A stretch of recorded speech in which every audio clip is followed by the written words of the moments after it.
Rama prezanton planin e ri të masave 90 minuta për pazaret, lehtësohet edhe lëvizja automjeteve, kufit për emigrantët gjithsesi nuk do të hapen. Bashkia e Tiranës dështon në menaxhimin e tregjeve, ushtria dhe policia marrin në dorë situatën, radhë në banka dhe në post.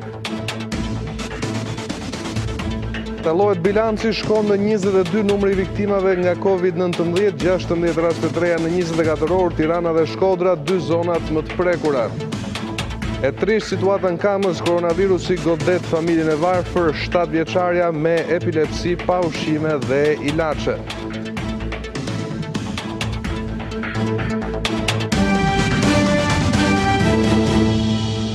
Shikues nderuar, ju përshëndes, do të jemi bashkë për këtë edicion informativ të orës 16. Kufit nuk do të hapen për shqiptarët e mbetur jashtë vendit, por do të lejohet hyrja në territorin shqiptar vetëm në rast se do të kenë një arsye të fortë që lidhet me shëndetin apo për raste të tjera. Kryeministri Edi Rama deklaroi se nuk do të ketë tolerime për të mos lejuar përhapjen e koronavirusit, ndërsa akuzoi Sali Berishën se po kërkon të shkatërrojë sërish vendin. Pas pamjeve të publikuara në mediat të miturve dhe të moshuarve shqiptarë që për disa orë qëndruan në tokë neutrale me zoganave të Greqisë, Malit të Zi për shkak të mbylljes së kufive, qeveria ka menduar një zgjidhje të kufizuar. Me anë të një komunikimi në Facebook, kryeministri Edi Rama sqaroi edhe këtë operacion. Kush do të vi në kufi toksor me dokumenta rezidence në vende të tjera nuk do lejohet hyj. Ndërsa kush do të vi në kufi me pretendime të një natyre tjetër, do të karantinohet për 14 ditë në struktura hoteliere me shpenzimet e veta. Ndërsa Edi Rama ka një akuzë të drejt për ish kryeministrin Sali Berisha pas reagimeve të këtij të fundit për shkeljen e të drejtave të njeriut. Thjesht dhe vetëm synon të nxjisë katastrofë që Sali Berisha ka vetëm një synim.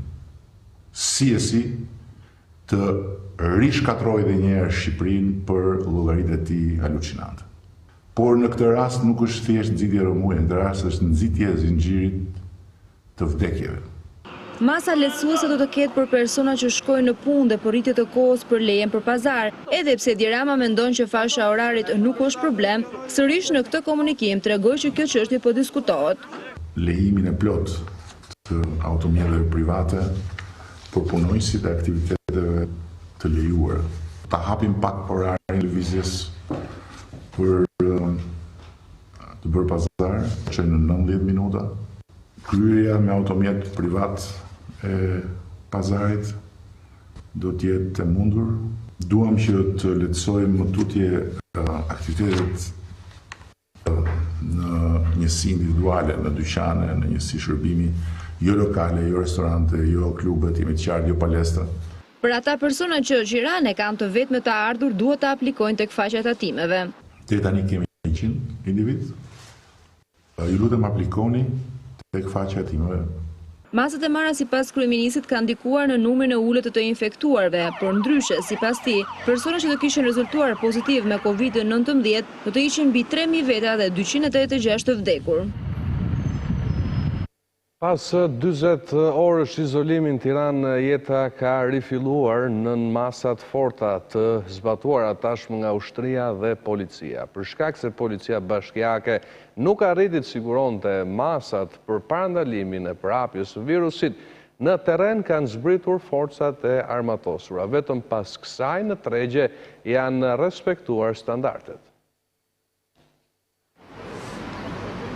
Këto pamje i përkasin tregjeve të pakditëve më parë në Tiranë, ku edhe pse karantina nisi 3 javë më parë, asnjë mas nuk ishte marrë.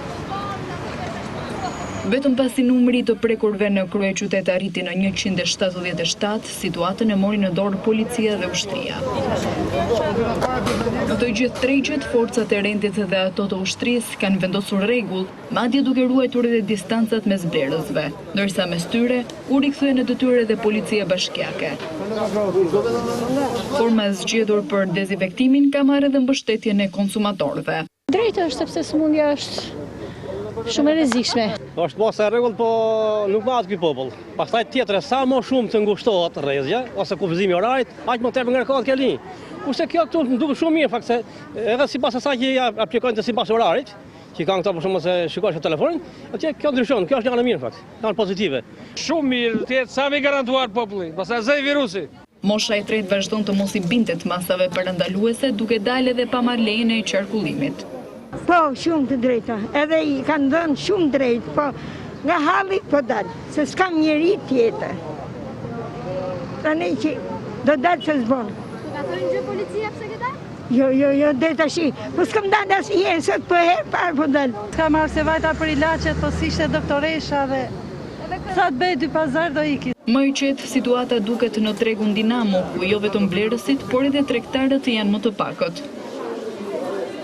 Ndërkaq, policia dhe ushtria kanë patrulluar prej paraditëse deri në orën 13 për të mos lejuar shkeljen e masave në mënyrë që edhe numri të prekurve prej COVID-19 të ulet. Numri i të infektuarve në Shqipëri në 24 orët e fundit ka pësuar një rënje të lehtë. Nga 28 raste që u shënuan të dielën, të hënën ministria raportoi për vetëm 16 persona, ndërsa sipas të dhënave të përditësuara të ministrisë, Tirana dhe Shkodra janë dy zonat më të prekura. Në Shkodër ende nuk është shkëputur zinxhiri i infektimit me COVID-19. Në 24 orët e fundit janë marrë 26 tampon për analiza, nga të cilët 6 kanë rezultuar pozitiv. Nga rastet e fundit, të cilët kanë rezultuar me COVID-19, 2 janë familjar të 8 vjeçares, e cila ka ndruar jetë dhe infermieri i cili shërbente prej muajsh, 1 antar i familjes nga Dobrazhi dhe 2 antar të familjes nga Kirrasi. Kur ka raste brenda së njëjtës familje, është e rëndësishme që masat e kontrollit të infeksionit të zbatohen me rigorozitet dhe ju lutem qytetarëve të evitojnë vizitat tek të afërmit e tyre, vizitat familjare për çfarëdo lloj sebebi. Në 24 orët e fundit janë testuar 175 persona të dyshuar, prej të cilëve janë konfirmuar 16 raste të reja me COVID-19 dhe më problematike mbetet Tirana dhe Shkodra. Në të gjithë Shqipërinë janë testuar 2571 raste të dyshuara dhe të prekur kemi 377 raste. Në Tiranë janë 177 raste, në Durrës janë 38 raste, në Lushnjë 5 raste, në Elbasan 10, në Fier 26 raste, në Kavaj 8 raste, në Rogozhin 4 raste, në Korçë 16 raste, në Vlorë 5 raste, Shkodra tashmë shkon në 44 raste, Lezhë 14 raste, Berati 2 raste, Hasi është shtuar në 12 raste, Kruja 5 raste, Tropoja 4 raste, Puka vazhdon në 4 raste dhe Mirdita vazhdon në 3 raste. Nga përditësimet e fundit të Ministrisë së Shëndetësisë, shqetësuese është gjendja e pacientëve, të cilët marrin shërbim intensiv në 2 spitalet Covid. Në shërbimin infektiv janë 66 qytetarë të shtruar. 5 prej tyre janë në terapi intensive. Në spitalin Covid-2, Shef Qendroqi, janë 7 pacientë të shtruar, gjithsej, ndër të cilët 6 janë në terapi intensive, nga këta 2 janë të intubuar. Shqipëria ka hyrë në javën e 5 ndaj luftës me koronavirus dhe deri më tani ky virus ka shkaktuar 22 viktima, ndërsa numri të shëruarve ka arritur në 116. Me gjithë kufizimin e lëvizjes dhe masave të marra nga autoritetet, qytetarët vazhdojnë të shkelin oraret e ndalimit qarkullimit. Gjatë 24 orëve të fundit, policia ka gjobitur 166 këmbësor, 2 nga të cilët u arrestuan në Tiranë.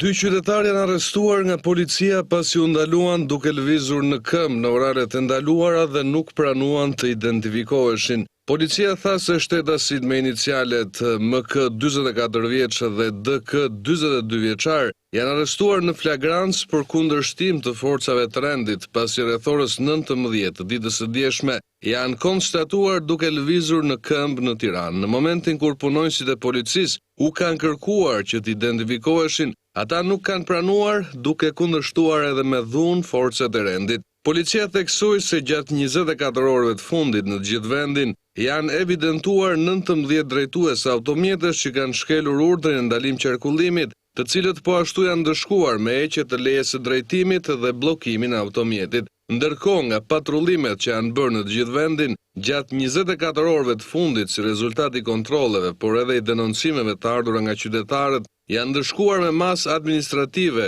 10.000 lek 166 shtetas. Penaliteti ndaj tyre është vendosur pasi u konstatuan duke lëvizur në këmbë apo me biçikleta pa ndonjë arsye apo emergjencë. Forcat e rendit kanë kontrolluar dhe zbatuar masat kundër koronavirusit edhe tek subjektet tregtare, duke gjobitur 3 prej tyre, dhe të cilat sipas burimeve nuk kanë zbatuar orarin e mbylljes. Policia e shtetit apelon qytetarët që ta aplikojnë në portalin qeveritar i Albania apo në numrin falas 55155 për të pajisur me autorizim për një pjesëtar të familjes për të bërë pazaret në qendrat urbane, ndërsa pensionistët nuk lejohen në asnjë mënyrë të dalin nga banesa. Në deklaratë sqarohet se lejohet qarkullojnë vetëm ata shtetas që shkojnë në punë, në aktivitetet e lejuara dhe kthehen brenda orës 13, si dhe ata punonjës që puna u mbaron në orën 16, të cilët gjithashtu duhet kenë me vete kartën e identitetit dhe vërtetimin nga punëdhënësi.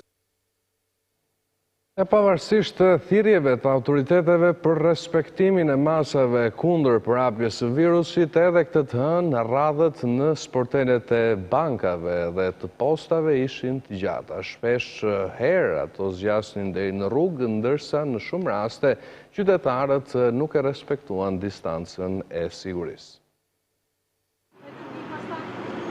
Edhe kjo e hëni ka gjetur qytetarët në radhë të gjata në sportelet e bankave të nivelit të dytë për të çelur llogari bankare për pagën e luftës. Ata u paraqitën që herët në mëngjes, ndërsa për të marrë shërbimin u duhej më shumë se 90 minuta. Kam që në orën 8 të gjysmë. Një orë e qere, që të bëjmë, për një orë nuk mbaron këtu. Të shumt ishin edhe qytetarët e tjerë që duhej të bënin pagesat e kësteve mujore të kredisë dhe veprime të tjera bankare. Qytetarët shprehen se janë të detyruar të thyejnë në lejen për shkak të vonesave në shërbime, por edhe kohës së shkurtër që është lënë në dispozicion për të lëvizur dhe për të kryer këto shërbime. Kam një orë që po pres, lejen e kam për një orë dhe akoma s'kam mbaruar punë, që të kapi policia pak më vonë, unë duhet gjobitën pas rregullorës. E njëjta situatë u paraqit edhe në sportelet e postës shqiptare, ku të moshuarit presin të marrin pensionin mujor. Do të dëzojmë dokumentat ato. Na thon për këtu. Ku ma t'i ke qëndroj, e sa kini të mlaqe këtë kjo. Këtu thash. Më rejnë, thot, është fut dosja në punë, a ka mësë fut dosja në punë. Edhe thot, rini shpi ju 65 vjeç, 66, 67 vjeç. Ne për në shpi për rrim, dëmë, shka me mërë pensionin, i thojnë, 4 muaj. Ata shprehen se nuk kanë njeri që të dalë dhe të interesohet për pensionin e tyre, dhe se janë të detyruar të dalin, pavarësisht se janë një nga kategoritë sociale më të rrezikuara nga Covid-19. Ja, do të marrin adresën, numrin e kartës, identitetet edhe numrin e saj aty dhe vjen dhe thot ta bin shtëpi, do marr telefon. Jam e vetme, më ka vdek buri ka 2 muaj.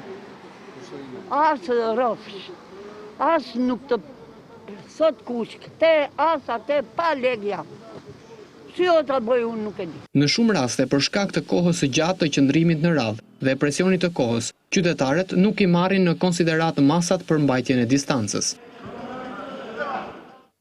Situata e krijuar nga koronavirusi ka shkaktuar edhe një debat në fushën e së drejtës dhe që lidhet kryesisht me qasjen e lirive themelore dhe të drejtave të njeriut përpara masave kufizuese që kanë për qëllim izolimin e koronavirusit. Për këtë çështje do të diskutojmë me ish-antarin shqiptar gjykatës së Strasburgut, zotin Ledi Bianku, cilin e përshëndes dhe falenderoj që gjeti kohën për këtë intervistë. Zoti Bianku, është e përligjur kjo masë ekstreme e kufizimit lirisë dhe nëse po deri në çfarë pike duhet shtrihen masat kufizuese të qeverive? Përshëndetje, ju falenderoj për ftesën edhe shpresoj së pari që të jeni gjithë mirë. Ky është një debat shumë i gjerë edhe duhet thënë që varet shumë nga të drejtat që janë në lojë se a janë shkelur apo jo. Është e vërtetë që një sër lirish që duhet gëzojnë shtetasit shqiptare dhe të tjerët biles janë në jurisdiksionin e Republikës Shqipërisë, nga kjo situatë janë kufizuar, ashtu siç janë kufizuar edhe drejtat e mia që jetojnë në Francë. Megjithatë duhet vlerësuar me kujdes, sepse nga ana tjetër çdo shtet, përfshirë edhe Shqipërinë, ka edhe një detyrim pozitiv për mbrojtjen e shëndetit të gjithë personave mbi të cilat ai ka përgjegjësi, pra për gjithë personat që jetojnë në Shqipëri dhe marrjen e masave konkrete për të mbrojtur shëndetin ku mund futet një lojë e drejta për jetën ose e parashikuar nga nini 2. Deri tani janë cënuar të drejtat themelore të njeriut në Shqipëri? Të lirit janë kufizuar, a janë cënuar apo jo, ajo do një analizë konkrete rast pas rasti. Duhet parë nëse masat konkrete kanë respektuar një procedurë të caktuar për të miratuar në bazë drejtës së brendshme. Në rast se kozjatja e këtyre masave e tejkalon atë që është e nevojshme në një situatë konkrete që është kjo e koronavirusit apo jo. Në rast se shteta si shqiptar kanë edhe një mundësi me vështirësi që e din, që të ankohen në gjykata për sa i përket sanksioneve specifike, të gjitha këto duhen parë rast mas rasti. Republika e Shqipërisë javën që shkoi ka bërë një derogim, ka bërë një deklaratë pranë sekretarit të përgjithshëm për një derogim në bazë të 15 konventës në lidhje me disa të drejta të caktuara, sidomos me të drejtat që fillojnë nga jeta private,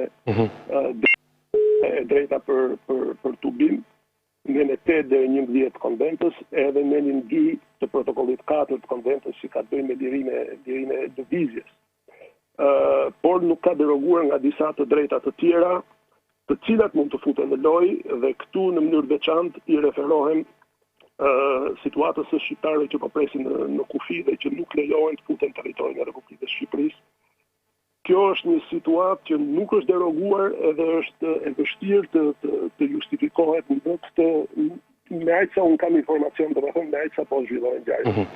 Në kaq zoti Bianku, ndoshta një ndryrje mund të quhet edhe ajo e qeverisë mbi kontratat civile që kanë bëjnë me qirahdhënien dhe qiramarrjen, pra të dyja palëve. Qeveria ka udhëzuar pezullimin ose ngrirjen e tyre. Ka të drejtë ta bëjë një qeveri diçka të tillë në kushtet e fatkeqësisë natyrore? Apo duhet të ishin vetë qytetarët përmes solidaritetit që të vepronin në këtë mënyrë? Normalisht, qeveria duhet këtë arsye tepër të forta që të ndërhyjë në marrëdhënie midis dy privatëve. Unë kam përshtypjen se qeveria ka shumë më tepër mundësi që të marrë masa ku ajo është palë se sa të ndërhyjë në marrëdhënie midis dy privatëve. Megjithatë përsëris që duhet parë në situatën konkrete nëse kjo mas ishte e vetmja që i kishte ngelur në dispozicion qeverisë për të marrë edhe për të ndihmuar një sër personash që janë në nevojë. Megjithatë duhet parë edhe nga pikpamja e proporcionalitetit, sepse nëse qeveria merr një masë në favor të atyre që paguajnë qira, çfarë barre krijon për personat që eventualisht përfitojnë nga ky qira dhe nëse kjo barr është jo proporcionale, edhe kalon barrën nga një kategori e popullsisë te një kategori tjetër e popullsisë. Pra, ka element shumë specifik që varen shumë rast mas rasti se cila është situata, për shembull një familje që jeton me një qiramarrje, nuk ka asnjë të ardhur tjetër. Atëherë, mbi çfarë kriteri një masë me karakter tepër të përgjithshëm, absolute, pa bërë dallime në funksion të situatave specifike të personave, mund të justifikohet. Këtë e shoh të vështirë, domethënë. Megjithatë, përsëris duhet një analizë rast pas rasti. Ndërkaq në tërësi, zoti Bianku, praninë e forcave të armatosura të policisë në mënyrë kaq koncize e shihni një situatë normale, ndoshta duke bërë edhe paralelizëm me vendin ku jetoni. Janë të ngjashme masat? Jo, këtu me aq sa kam dalë nuk kam parë ushtri në rrugë, madje duke u referuar edhe qendrive e qeverisë franceze. Ideja ishte që në Francë qeveria do dilte për të ndihmuar të smurët edhe për të ndihmuar personat që kishin nevojë në këtë situatë emergjence, sidomos për t'i transferuar nga ky rajon ku jetoj unë, që është Alsasa, drejt rajoneve të tjera të Francës ose edhe në shtete tjera si në Gjermani. Por deri tani nuk kam lexuar nëpër media franceze që të ketë ndonjë ide pra që forcat e armatosura, policia dhe gjendarmeria pra në Francë po. Por forcat e armatosura si të tilla nuk kam ndonjë informacion që publik, domethënë që të Zoti Bianku, dhe një pyetje të fundit nga ekspertiza juaj profesionale, ka diçka që ju shqetëson të paktën me aq sa jeni informuar për situatën në Shqipëri? Me aq sa jam informuar, situata më shqetësuese më duket situata e personave që presin në kupi, e shtetësve shqiptarë që presin në kupi. Sepse është tepër e jashtëzakonshme dhe në dijenin time ka vetëm 2 raste në jurisprudencën e Strasburgut. Në njërin që është kundër Francës dhe Franca u tërhoqe pranoj shkeljen, dhe rasti tjetër është situata e familjes Nibretit Viktor Emanuelit kundër Italisë, sepse nuk kthehej dot në Itali për shkak të kushtetutës, një dispozitet kushtetutës italiane. Nuk ka në dijenin time asnjë rast tjetër që shtetet anëtare të Këshillit të Evropës të kenë penguar shtetasit e tyre për të futur në territor. Kjo parashikohet nga neni 3 paragrafi 2 i protokollit 4 të konventës, dhe është një drejt që nuk parashikon as përjashtime. Por a mund të jetë një precedent i ri, rast ju përmendët 2 raste, mund të përbëj një rast studimor të ri për drejtën kjo situatë, duke qenë se është e pa precedent? Patjetër që mund të bëj një rast të ri studimor. Unë e shoh të vështirë që qeveria të pengoj çdo qeveri, jo vetëm shqiptare, por çdo qeveri, të pengoj hyrjen në territor të shtetas dhe të shtetit përkatës. Natyrisht që mund të merren masa dhe këta shtetas të vendosen karantinë, sepse ju thash ka një interes tjetër në mes që është mbrojtja e shëndetit dhe mos përhapja e smundjeve ngjitse. Ka një interes legjitim në këtë mes. Por fare mirë, unë mendoj që këta shtetas mund të karantinohen në kuadrin e karantinës, për shembull ka pasur raste në Strasburg, ka pas kundër Rusisë, kundër Suedisë etj. Dhe për një periudhë caktuar, sapo të vlerësohet që rreziku kalon, pra personat nuk janë më persona që paraqisin një rrezikshmëri nga kjo pikpamje, atëherë ata mund të lihen që të shkojnë pranë familjeve të tyre. E qartë, zoti Bianco, unë falenderoj për intervistën, ju kërkoj miqësisht të qëndroni të sigurt. Faleminderit.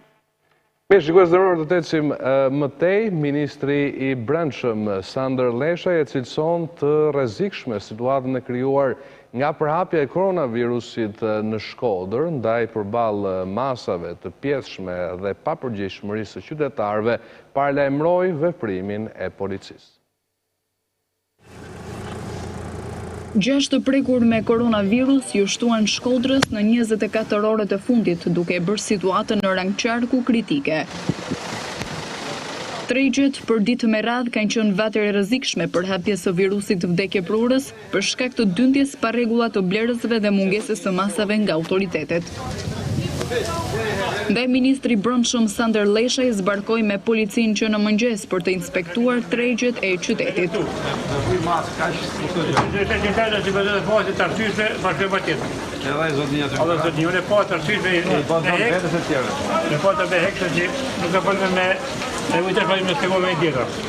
Autoritetet vendore i kritikoi për masa të pjesshme, ndërsa qytetarët për mungesë përgjegjësie. Ndaj paralajmëroi ndërhyrje nga ana e policisë. Shoh që në disa segmente, sidomos në tregjet e hapura, ka probleme të mëdha. Kemi tregje që kanë më shumë shitës se sa blerës dhe ku nuk respektohen parametrat minimal të mbrojtjes. Si e Shkodrës do të veprojë atëherë dhe në atë mënyrë që kërkohet të veprojë një polici e një vendi normal. Sipas hetimit epidemiologjik të rasteve në Shkodër, rol në përhapje luajti pjesëmarrja në një varrim. Ndaj ministri përsëriti thirrjen për respektimin e masave parandaluese. Jemi në fazë kritike, jemi në moment që duhet bëjmë maksimumin. Dhe maksimumi është që kur s'ka punë të rrinë në shtëpi. Pas Shkodrës, ministri i Brendshëm zbriti për inspektim në Lezhë, ku ishte më i butë me drejtuesit lokal, por sërish kërkoi rritjen e masave kundër përhapjes së koronavirusit. Filluar nga nesër në gjithë vendin do të aplikohen standarde të reja për sigurinë në tregjet ushqimore, kryesisht në fruta perimet dhe tregjet e hapura. Policia dhe ushtria janë vënë në vijën e parë të luftës në terren për të parandaluar përhapjen e koronavirusit. Ministri Leshaj tha se ata janë të pajisur me masat mbrojtëse. Nëse keni parë në një që nuk e respekton dhe nuk i qëndron detyrimeve që ka marrë nga eporët e tij, ne duhet që të marrim masa ne për të. Ndonse ushtria dhe policia janë vënë në alarm për mungesën e kushteve higjienike në Tiranë, bashkia vazhdon të mos reagojë. Koshat e mbeturinave nuk janë pastruar deri në mesditë, ndërsa për dezinfektimin e rrugëve janë kujdesur forcat e armatosura. Duhet të ishte ushtria dhe policia që të merrte në dorëzim kryeqytetin dhe të vinte rregull në tregje, madje duke disiplinuar edhe atë të kombinatit. Kryeqyteti këtë të hënë është zgjuar i pushtuar nga mbeturinat. Edhe pse jemi në pikun e shpërthimit të epidemisë, Bashkia e Tiranës vazhdon të qëndrojë në gjumë. Por pak metër më tej nga tregu i kombinatit, ku policia dhe ushtria kujdesen për blerësit, Bashkia e Tiranës ka treguar edhe një herë se është dorëzuar pa kushte përballë emergjencës së koronavirusit. Koshat me mbeturina deri në mesditë kanë qenë të papastruara. Në një vëzhgim të kryer nga Ora News, dëshmohet qartë situata e krijuar nga mungesa e përgjegjësisë dhe lënia në harres e shumë zonave në Tiranë. Këtu jemi në kodrën e diellit. Pamjet flasin qartë. Panorame njëjtë edhe në komunën e Parisit. Edhe në zonën e medreses, koshat që ndodhen në rrugët kryesore janë kthyer në një pirg mbeturinash, ku askush nuk vë dorë. Në zonën e shkollës së baletit, pamjet flasin qartë. Higjiena dhe dezinfektimi duhet të jetë prioriteti të gjithëve në betejën kundër koronavirusit, por kjo me sa duket nuk vlen për Bashkinë e Tiranës, ku masat e pakta merren atëherë kur Veliaj duhet të shfaqet për Facebook dhe të bëjë propagandë, ose kur kritikohet prej qeverisë për situatën. Fëmijët që janë në familje në kushtet vështira ekonomike janë ato që vuajnë më shumë nga situata e krijuar prej shtetërrethimit. Një 7 vjeçare në Kamëz nuk mund të marrë dot as barnat, pasi nëna e cila siguronte të ardhura duke mbledhur materiale të riciklueshme, tashmë s'mundet të punojë.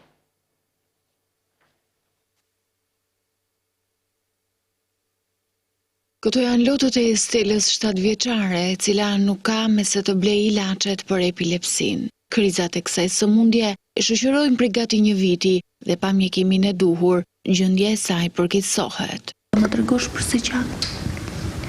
Se tu ilaçet, edhe kam frikë. Jam e smuar, s'kam ilaçe. Nëna e saj 35 vjeçare, kryefamiljare, shprehet se nuk merr ndihmë ekonomike dhe se përpiqet t'i ushqejë fëmijët me çfarë ndihmojnë të tjerët. Problemi i person jam pa ndihmë ekonomike, pa shtëpi, pa punë, pa përkraje. Vajza ka për të më bërë zhën e kokës, nuk kam mundësi t'ia bëj dhe zhën e kokës e don 55.000 lekë, nuk kam 5.000 lekë, t'i ble vetëm një kuti ilaç që duhet t'i marr vajza patjetër nesër. Për të siguruar bukë për fëmijët, 35 vjeçaria detyrohet që të mbledh materiale të riciklueshme diku në lagjet e Kamzës, aty ku dhe banon. Por, me vendosjen e shtetërrethimit, Aida nuk mund të sigurojë të ardhura për të ushqyer 4 fëmijët. Ka filluar pastaj duke mbledh dhe disa bidona me fëmijët për t'i shitur. Mes lotëve, tregon se është detyruar që 2 fëmijë t'i dërgojë tek prindërit, pasi nuk ka me se i ushqen. Kurse që jam nuk kam mundësi të ushqej dhe ato 2, paktën jam me këto 2 të vegjël, ato 2 të mëdhenj po rrin tek mami. Edhe vet ka probleme shëndetësore, por primare për të janë fëmijët, ndaj dhe nuk mund të tregohet e dobët para tyre. Për fatkeqësi sot një vit mosh vite që kam qenë vetë shtruar në sanatorium, me të 2 mushkrit e qelbizuara. Dhe në qoftë se do ikja tani të shtrohesha prapë në spital, e di që do mund të më marrë spitali shtruar, po ku ti le këto 2 fëmijë? Edhe pse këto kohë ka pas shqetësime të shpatullës në me të fryma. Nëse mami është me zemë, kam frikë që mos vdes, se ne me akoma të vegjël. Detyrimi për të qëndruar të ndarë fizikisht për shkak të koronavirusit e ka kthyer përdorimin e teknologjisë këto ditë në nevojë dhe jo më në një zgjedhje. Psikologja Entela Binjaku thotë se ky raport pritet mos ndryshojë edhe pas përfundimit të pandemisë. Koronavirusi ka ndikuar në të gjitha sferat e jetës tonë, por kryesisht në marrëdhënien që kemi krijuar me teknologjinë. Detyrimi për të qenë fizikisht të ndarë ose larg njëri tjetrit e ka kthyer varësinë ndaj teknologjisë në një nevojë të patjetërsueshme. Pra I jep të themi dorë përfshirjes sociale, është një mundësi e madhe për zhvillim personal. Sigurisht raporti ka ndryshuar, tashmë 24 orëshi është mjaft më I lidhur se më parë me teknologjinë dhe kategoritë të ndryshme moshe, formimi I qasë në forma të ndryshme. Të mos harrojmë ata që deri dje kanë qenë të themi risia ose më afër teknologjisë, tashmë janë bërë edhe një ndihmë më e madhe për kategoritë e tjera. Por si do të jetë kjo marrëdhënie kur e gjithë situata me pandeminë të përfundojë? Për një kategori ka për të mbetur një lidhje e mirë në kohë. Për një kategori tjetër ka për të mbetur një domosdoshmëri dhe sigurisht do të ketë patjetër edhe të tjerë, të cilët do të jenë tejet të lodhur dhe do të kenë ka përdzyer çdo lloj kufiri durimi me përdorimin e teknologjisë, saqë nuk do të duan të dëgjojnë më. Mendoj që e ardhmja do të flas veçanërisht për disa punësime online, do të flas për të mësuarin nga shtëpia përmes teknologjisë dhe mendoj që të mësuarit e të rriturve ka për të marrë një prioritet më të madh se që ka pasur, veçanërisht në vendin tonë, dhe ku përdorimi I teknologjisë nga ana e tyre ka për të qenë më e nevojshme dhe më e dobishme për ta. Kur të dalim nga ky distancim, se sa të themi reciprok do të jemi me njëri tjetrin, sa do të jetë ndikuar komunikimi ynë sy më sy, verbal ose komunikimi përmes gjuhës së trupit, ndikuar nga kushtet e teknologjisë të kushtëzuara sigurisht nga periudha karantinimit. Gratë me urdhër mbrojtje dhe të papunësuarat janë më të rrezikuarat në situatën e emergjencës. Mbaresa Marolli, 22 vjeçare dhe nënë e një fëmije prej 3 javësh është izoluar në banesë, por ndihmesa e marrë dhe pagesa prej 3.000 lekësh nuk shërbejnë as për të mbajtur frymën gjallë.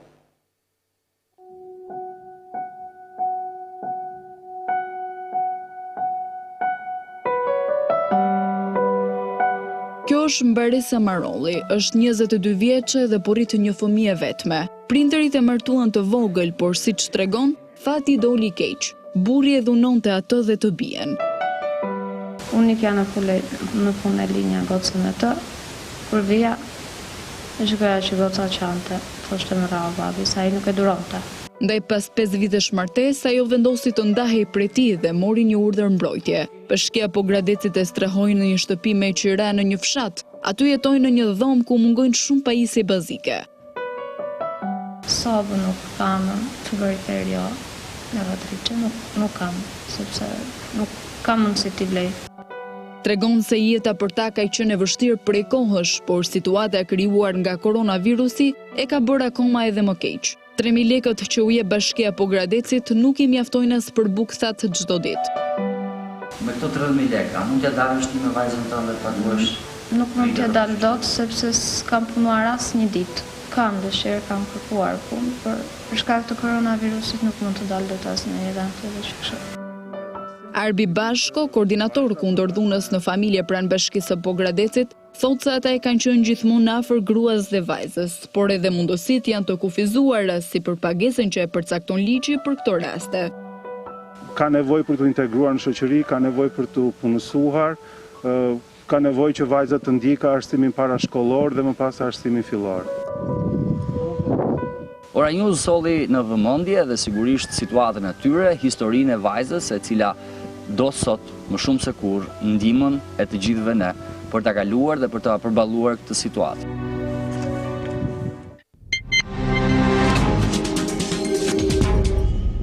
Përveç